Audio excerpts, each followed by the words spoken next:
ரதிய அடுப்படியில் இன்றைக்கி அக்கா சில்லி இட்லி செய்ய போகிறேன். அக்கா எப்படி செய்கிறேன்னு பாருங்கள். 5 இட்லியை இந்த மாதிரி சின்ன சின்ன சைஸாக கட் பண்ணி வச்சுருக்கேன். இட்லி வேக வச்சுட்டு செய்வோம் வாங்க. அக்கா இப்போ சில்லி இட்லி செய்கிறதுக்கு ஒரு வடை சட்டி அடுப்பில் காய வச்சுருக்கிறேன். இது வந்து நம்ம கொஞ்சோண்டு வெண்ணெய் போட்டுக்கலாம். ஒரு ஸ்பூன் ஃபுல்லாக பட்டர் போட்டுக்கலாம். இந்த பட்டர் கொஞ்சம் நல்லா உருகிரட்டும். இப்போ அந்த பட்டர் உருகிருச்சு. நம்ம அந்த கட் பண்ணி வச்சுருக்க இட்லியை போட்டுருக்கோம். கொஞ்சம் லைட்டு ப்ரௌனாக பொன்னிறமாக நம்ம ஃப்ரை பண்ணி எடுக்கணும். இந்த பட்டர்லேயே ஃப்ரை பண்ணிங்கன்னா கொஞ்சம் டேஸ்ட்டு நல்லா இருக்கும்பா, நல்லா வாசனையாக இருக்கும். இன்னும் கொஞ்சம் கோல்டன் ப்ரௌன் ஆகணும்.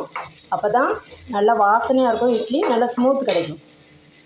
இப்போ இந்த ஸ்டேஜில் அடுப்பை ஆஃப் பண்ணிவிட்டு நம்ம தனியாக பிளேட்டுக்கு மாற்றிடலாம். இந்த பொன்னிறமாக வந்துருச்சு, போதும், அவ்வளோதான். நம்ம எடுத்து வச்சுட்டு அக்கா இப்போ ஒரு 2 ஸ்பூன் ஆயில் விட்டுருக்குறேன். அந்த இட்லி வந்து நம்ம ஃப்ரை பண்ணி எடுத்துட்டோம். இப்போ வந்து 4 பூண்டு 4 பல்லை நல்லா பொடியாக கட் பண்ணி வச்சுருக்கேன்.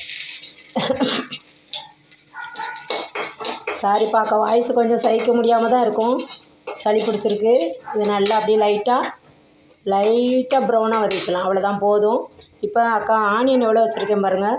ஒரு பெரிய வெங்காயத்தை அப்படியே கட் பண்ணி வச்சுருக்கேன். பெரிய வெங்காயம் பெரிய சைஸ், அதை போட்டு நல்லா வதக்கிடலாம். இப்போ அந்த ஆனியன் வதங்கிட்டுருக்கு. குடமிளகா வந்து ஒரு மீடியம் சைஸ், இது ஒரு மீடியம் சைஸ் குடமிளகா அப்படியே அக்கா கட் பண்ணி வச்சுருக்கிறேன். கொஞ்சம் இந்த மாதிரி பெருசாக கட் பண்ணி வச்சுக்கோங்க. அதையும் போட்டுடலாம். கொஞ்சம் இது வதங்கட்டும். இப்போது கேப்சிகம் வதங்கினது போதும். இப்போ நான் வந்து சால்ட்டு ஒரு 1/4 ஸ்பூன் வச்சுருக்கேன், தூள் உப்பு, அதை போட்டுக்கேன். இப்போ வந்து சோயா சாஸ் வந்து அக்கா ஒரு 1/4 ஸ்பூன் தான். சின்ன ஸ்பூனுக்கு ஒரு 5 ட்ராப்புன்னு வச்சுக்கோங்க. 5 ட்ராப்ஸ் இருக்கும். இது வந்து சில்லி சாஸ், வேறு எந்த சாஸும் அக்கா ஊற்றலை. இது வந்து நம்ம டொமேட்டோ வந்து ஒரு பெரிய தக்காளியை நல்லா ரெட் கலராக பழுத்ததை அக்கா நைஸாக அரைச்சி வச்சுருக்கேன், அதை தான் ஊற்றுறேன். டொமேட்டோ சாஸ் ஊற்றலை. இதுவே ஃப்ளேவருக்காக தான் இந்த நம்ம சில்லி சாஸும் இதுவும் ஊற்றுனது. சோயா சாஸும் சில்லி சாஸும் கொஞ்சம் ஃப்ளேவர் கிடைக்கும்னு சொல்லி தான், இல்லாட்டினா நம்ம நேச்சுரலாகவே செஞ்சிடலாம். இது கொஞ்சம் அப்படியே நல்லா வதக்கிவிடலாம். இப்போ சாஸ் எல்லாம் சேர்ந்து நல்லா வெந்துக்கிட்டு இருக்குது. கேப்சிகம் அதுவும் கொஞ்சமாக 1/4 ஸ்பூன் தனி மிளகாத்தூள் விட்டுறேன் அக்கா. நம்ம வேறு எதுவும் கலருக்கு போடாமல் குழந்தைங்களுக்கு செய்கிறது நல்லா ஹெல்த்தியாக செஞ்சு கொடுக்கணும் தான். இந்த சோயா சாஸே கொஞ்சம் ஃப்ளேவர் இல்லைன்னா ஹோட்டல் மாதிரி இல்லைன்னு சாப்பிட மாட்டாங்கப்பா. அதுக்கு தான் கொஞ்சமாக ஊற்றிருக்கிறேன் அக்கா. இந்த சில்லி சாஸும் அதுக்கு தான் கொஞ்சமாக ஊற்றிருக்குது. இது கொஞ்சம் நல்லா வேகட்டும். இந்த ஸ்டேஜில் அக்கா கொஞ்சமாக வாட்ரு ஊற்றுறேன். ஒரு 1/4 கிளாஸ் வாட்ரு ஊற்றி அது அந்த பச்சை வாசனை போக கொஞ்சம் வேகட்டும். அப்படியே அந்த மசாலா இந்த கேப்சிகம் கொஞ்சம் வேகும்.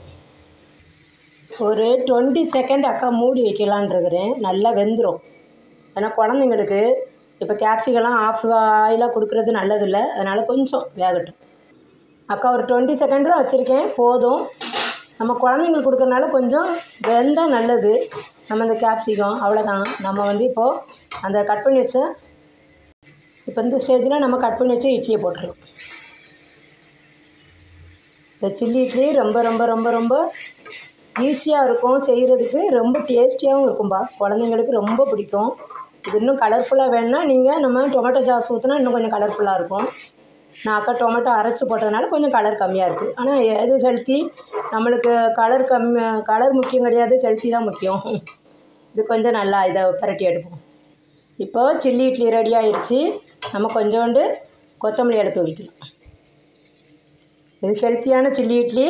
கலர்ஃபுல்லாக இருந்தால் நம்மளுக்கு வந்து ஹெல்த்தி ரொம்ப பாதிக்கும். அக்கா எது செஞ்சாலும் கலர்ஃபுல்லாக இருக்கணும்னு அக்கா யோசிக்க மாட்டேன்.